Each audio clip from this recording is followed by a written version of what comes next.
Điều tra cái gì? Chuyện hôm qua đã điều tra rõ rồi. Không liên quan gì tới tôi. Kẻ gây án là Diêu Phong. Đã bị cảnh sát của các người bắt rồi. Hãy làm rõ một điều đi Tần Cối. Khi tôi mặc bộ đồ cảnh sát này nói chuyện với cậu, đó là tôi đang thi hành công vụ. Nếu cậu chống đối hoặc không hợp tác, tôi có quyền sử dụng biện pháp cưỡng chế với cậu. Nói lại một lần nữa, mau đi theo chúng tôi. Ha ha, thầy cảnh sát, tôi tính tình này thôi. Đừng so đo với tôi. Anh có nhiệm vụ mà. Tôi tuyệt đối hợp tác. Nhưng cho tôi gọi điện thoại trước được không? Công việc trong công ty không được làm gì cả.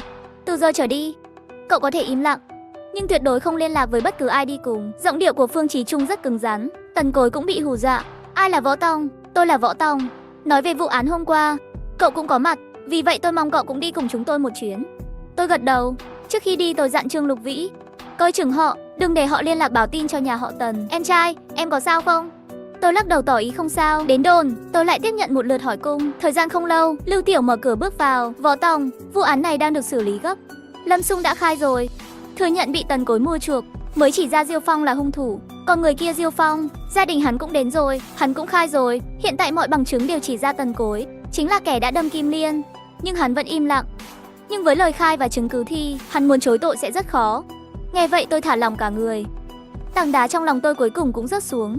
Buộc tội được Tần Cối toàn nhờ vào đoạn ghi âm điện thoại của nạn nhân Kim Liên. Nếu không có đoạn ghi âm này, Lâm Sung sẽ không chỉ ra Tần Cối là hung thủ. Diêu Phong cũng sẽ không vi phạm ý muốn của nhà họ Tần. Người nhà họ Tần đã đến, họ muốn gặp cậu. Cậu suy nghĩ xem có nên gặp họ không? Tôi từ chối. Không sao rồi, cậu có thể đi được rồi. Giữ cho điện thoại luôn kết nối thông suốt. Chúng tôi có thể liên lạc với cậu bất cứ lúc nào. Nói xong, Lưu Tiểu quay người ra ngoài. Vừa bước ra cửa bỗng nói, Ngọc Trinh đang chờ ngoài cửa. Khi tôi ra khỏi đồn cảnh sát, nhìn thấy Ngọc Trinh đứng bên cạnh siêu xe. Võ Tòng, Cô không đi làm à? Đi chứ, lén lút ra ngoài mà. Anh Lưu nói gì? Lâm Sung và Diêu Phong sau khi nghe băng ghi âm đều khai báo thật. Chỉ có Tần Cối bản thân vẫn im lặng. Nhưng anh Lưu đội trưởng nói bằng chứng đã sẵn sàng cho xét xử rồi. Điều này gọi là làm điều trái đạo lý thì chắc chắn sẽ gặp hậu quả. Hắn làm nhiều việc xấu thế, bắn hắn cũng chẳng quá đáng. Tôi vừa thấy bố mẹ và em gái hắn vào rồi. Đi thôi, lên xe đi, lên xe. Ngọc Trinh bỗng lại nói không dứt lời. Nhưng mà, nếu Tần Cối thật bị nhốt tù, sợ rằng gia đình Tần không chịu thua đâu. Súng nổ mũi tên âm thầm khó tránh. Võ Tòng, em nghĩ anh nên tránh mặt một thời gian đi. Lời nói của Ngọc Trinh cũng có lý. Tôi vẫn là cái gai trong mắt họ. Nếu không diệt tôi, họ khó vừa lòng. Nếu Tần Cối vô tù, ảnh hưởng đến họ sẽ ra sao? Ảnh hưởng lớn làm đó. Tần Cối tương lai sẽ làm chủ tập đoàn Ngô. Nhưng mà nếu hắn vào tù, ông già họ Tần đâu thể để Tần Cối kế nhiệm đâu. Cho nên mâu thuẫn nội bộ cũng nảy sinh. Ngoài ra, công ty họ Tần cũng sẽ chịu ảnh hưởng nghiêm trọng. Giá cổ phiếu giảm là điều tất yếu. Hơn nữa các cổ đông già đó chắc chắn sẽ lo lắng. Những việc này không thể nói rõ trong vài câu. Tóm lại ảnh hưởng sẽ rất lớn. Vậy tôi yên tâm rồi. Vậy tránh mặt không phải cách, thì chỉ còn cách là phá tan thế lực họ Tần. Nói xong tôi bảo Ngọc Trinh đưa tôi về tiệm. Hai người ăn vặt no bụng. Bỗng một chiếc xe lao tới, rồi dừng lại bên đường. Xuống xe là hai người nhà họ Tần. Tần Chảy và Tần Vạn Dung. Không biết nên tránh mặt không? Họ đã thấy em rồi, còn gì để tránh nữa. Tần Chảy cùng con gái đã đến gần chúng tôi. Ánh mắt lạnh lùng của họ lộ vẻ lo lắng. Ngọc Trinh, chúng ta đã lâu không gặp nhau rồi đấy. May mắn gặp lại. Đi dạo quanh đây với tôi được không? Có thể thấy Tần Vạn Dung cũng muốn nói chuyện với Ngọc Trinh. Nhưng Ngọc Trinh cười đáp lại. Chị Vạn Dung, chúng ta mới gặp nhau hôm qua mà. Ngoài ra tôi chưa no cơm đâu. Các người đã ăn chưa? Không bằng cùng ăn gì đó. Cảm ơn, chúng tôi đã ăn rồi. Tần Chảy dường như không kìm nổi, nói thẳng với Võ Tòng. Võ Tòng, hãy nói điều kiện, miễn là cậu tha cho con trai tôi, mọi việc đều có thể bàn bạc. Thưa ông Tần, ông đang làm khó tôi đấy. Hành vi gây thương tích của Tần Cối rõ ràng. Cảnh sát đã khởi tố vụ án rồi. Tôi có thể làm gì để hủy bỏ vụ án? Chỉ cần cậu đồng ý bỏ qua, phía cảnh sát, tôi sẽ lo xử lý. Tôi đã đến bệnh viện tìm Trần Hải, nhưng anh ấy nói việc này do cậu toàn quyền quyết định. Vậy tình hình hiện tại, chỉ cần cậu gật đầu, vụ việc này có thể bỏ qua.